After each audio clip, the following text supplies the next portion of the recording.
மதிப்பிற்குரிய தலைமை ஆசிரியர் அவர்களே மற்றும் ஆசிரியர் அவர்களே, அனைவருக்கும் என் வணக்கத்தை தெரிவித்துக் கொண்டு உரையை தொடங்குகிறேன்.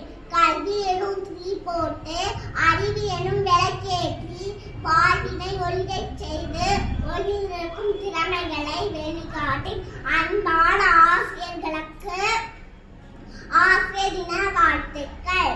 செப்டம்பர் 5 டாக்டர் சர்வப்பள்ளி ராதாகிருஷ்ணன் பிறந்த நாளை ஆசிரியர் தினமாக நாம் கொண்டாடுகிறோம்.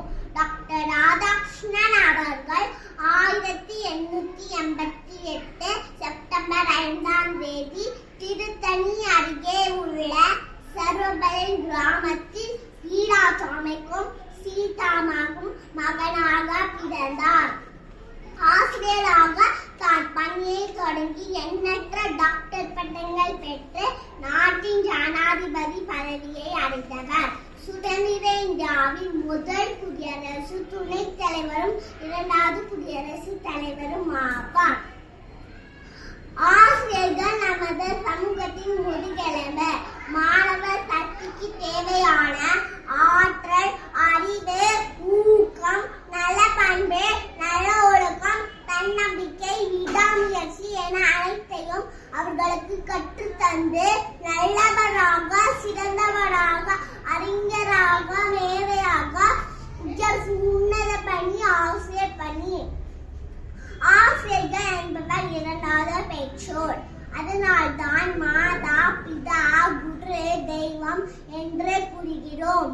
வெறும் காகிதமாக வந்த எங்களை புத்தகமாக மாற்றும் மாபெரும் சக்தி உள்ளவர்கள் ஆசிரியர்கள். எழுத்தறிவித்தவன் இறைவன் ஆவான் என ஆத்திச்சூடில் பாடியிருக்கிறார் ஔவையார். ஆசிரியர்கள் இறைவனுக்கு சமமாக பார்க்கப்படுகிறார்கள். ஒவ்வொரு மாணவர்களின் தனி திறமையை ஒழுங்கச் செய்பவர்களும் ஆசிரியர்களே. குருகுல கல்வி முறையில் இருந்து வகுப்பறை கல்வி கூட்டங்கள் என மாற்றம் ஏற்பட்ட போதிலும் மாற்றம் காணாதவே ஆசிரியர் பணி மட்டுமே. தான் ஏணியாக இருந்து கொண்டு தன்னுடைய மாணவர்களை உயர வைத்து அழகு பார்ப்பவர்கள் ஆசிரியர்கள். கல்லை சிலையாக்குபவர் சிற்பி, மண்ணை பானையாக்குபவர் குயவன், கற்பனையை ஓவியமாக்குபவர் ஓவியன், மாணவனை வெற்றியாளன் ஆக்குபவர் ஆசிரியர். எந்த விதமான எதிர்பார்ப்பு இல்லாமல் நல்வழிப்படுத்துபவர்கள் ஆசிரியர்கள். உங்களே போன்ற ஆசிரியர்களே எனக்கு கொடுத்த கடவுளுக்கு நன்றி கூறுகிறேன்.